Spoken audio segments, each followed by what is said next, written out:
So hello everyone, welcome back to skill corner. आज का जो क्लास होने वाला वो बहुत ज्यादा इंपॉर्टेंट होने वाला। आज हम लोग ऐसे क्वेश्चंस को डिस्कस करेंगे जहां पे बच्चे सबसे ज्यादा कंफ्यूज होते हैं। तो चलिए बिना टाइम गवाए शुरू करते हैं। तो वन क्या बाबू कह रहा है कि what is the difference between breathing and respiration. तो बच्चों का कंफ्यूजन ये होता है, वो सोचता है कि ब्रीदिंग और रेस्पिरेशन तो सेम प्रोसेस है, उसमें डिफरेंस क्या है। पर बाबू होता है डिफरेंस।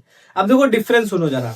ब्रीदिंग क्या होता है बाबू? फिजिकल प्रोसेस है, उसमें हम लोग इनहेल और एक्सेल करते हैं, समझ रहे हो। ऑक्सीजन ले ली हम लोग, कार्बन डाइऑक्साइड छोड़ दिए। तो ब्रीदिंग क्या होता है बाबू? तुम्हारा फिजिकल प्रोसेस होता है। पर अगर तुम रेस्पिरेशन की तरफ जाओगे तो वो केमिकल प्रोसेस है। ब्रीदिंग तुम्हारा लंग्स में होता है और तुम्हारा रेस्पिरेशन सेल्स के अंदर होता है। ब्रीदिंग में तुमको कोई एनर्जी नहीं मिलने वाली है, पर रेस्पिरेशन में तुमको एनर्जी मिलेगी, समझ रहे हो, जब ग्लूकोज का ब्रेक डाउन होगा। तो ये डिफरेंस समझ के जाएंगे। दूसरे क्वेश्चन की तरफ बढ़ेंगे बाबू। कह रहा है कि what why is small intestine longer in herbivorous then carnivorous. Herbivorous organism जो होते हैं उनके अंदर जो इंटेस्टाइन पाया जाता है वो बड़ा क्यों होता है एज कंपैरिजन टू कार्निवोरस, समझ रहे हो। तो लोग क्या कहते हैं कि साइज की वजह से सर ऐसा होता है, पर बाबू साइज की वजह से नहीं होता है, समझ रहे हो। जो तुम्हारे हर्बीवोरस ऑर्गेनिजम्स होते हैं वो सेलुलोज रिच फूड कंज्यूम करते हैं, उसमें बेसिकली ज्यादा सेलुलोज होता है और सेलुलोज के डाइजेशन के लिए ज्यादा टाइम लगता है, समझ रहे हो। तो अगर इंटेस्टाइन की लेंथ बड़ी होगी तो उनको वो टाइम मिल पाएगा जिससे वो सेलुलोज को डाइजेस्ट कर पाएंगे। क्वेश्चन नंबर 3 की तरफ बढ़ेंगे। कह रहा what is the function of alveoli. Alveoli का फंक्शन क्या होता है लंग्स में, ठीक समझ रहे हो।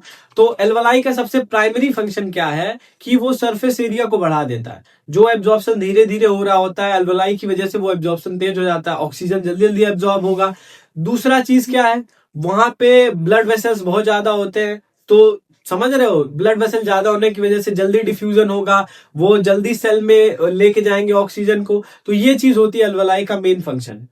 ठीक बात है, आगे बढ़ेंगे। नेक्स्ट क्या है, why is transportation system more complex in multi cellular organism.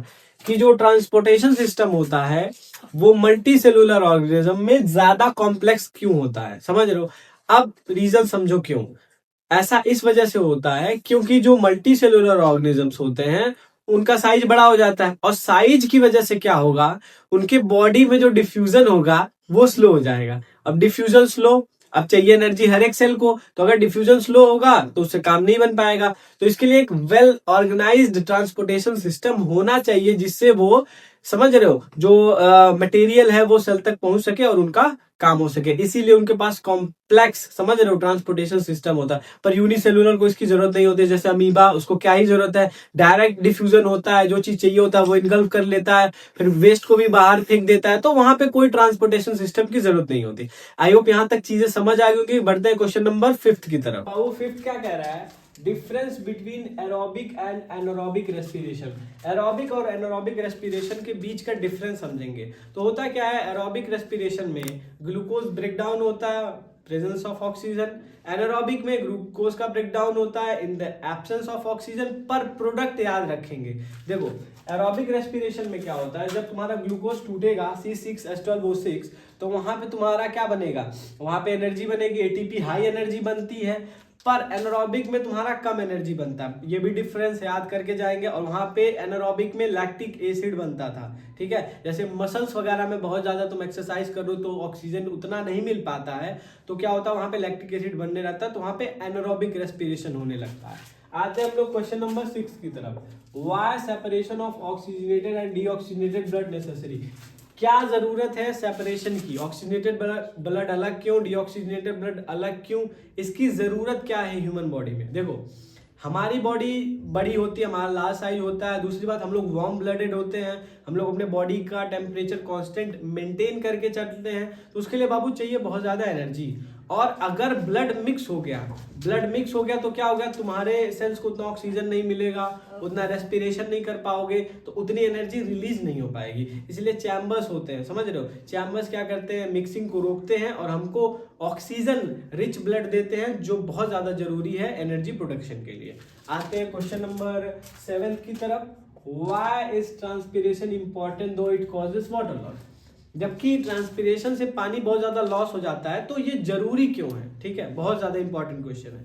तो होता क्या है, ट्रांसपीरेशन सिर्फ पानी लॉस नहीं करता है, वो प्लांट्स के बॉडी के टेम्परेचर को मेंटेन करता है। दूसरी बात, वो एसेंट ऑफ सैप के लिए रिस्पॉन्सिबल है, मतलब वो ट्रांसपीरेशनल पुल की वजह से नीचे से पानी ऊपर की तरफ मूव करता है, इसके लिए इंपॉर्टेंट है। क्या ये समझ आ गया? और मिनरल ट्रांसपोर्टेशन के लिए तो है ही।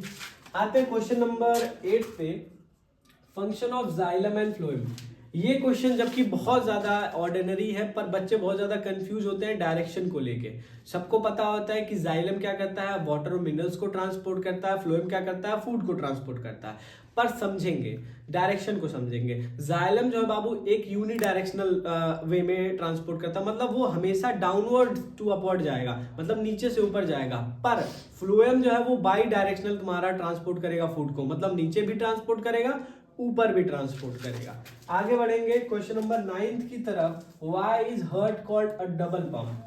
हार्ट को हम लोग डबल पंप क्यों कहते हैं? देखो, हार्ट क्या करता है, पहले ब्लड को पंप करेगा, डीऑक्सीजनेटेड ब्लड को लंग्स में, और फिर ऑक्सीजनेटेड ब्लड को हार्ट से पूरे बॉडी में पंप करेगा।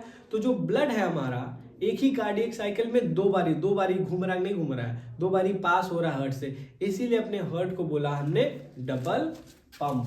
आते हैं क्वेश्चन नंबर 10 जो कि लास्ट है और इंपॉर्टेंट भी, फंक्शन ऑफ सलाइवा। ठीक है, बहुत सारे बच्चों को पता नहीं होता है कि सलाइवा करता क्या है। ठीक है, तो पहला फंक्शन क्या है सलाइवा का? सबसे मोस्ट इंपॉर्टेंट फंक्शन ये होता है कि सलाइवा में होता है सलाइवरी अमाइलेज। अब वो सलाइवरी अमाइलेज क्या करेगा, ग्लूकोज कॉम्प्लेक्स ग्लूकोज को सिंपल शुगर में कन्वर्ट कर देता है, माल्टोज वगैरह में।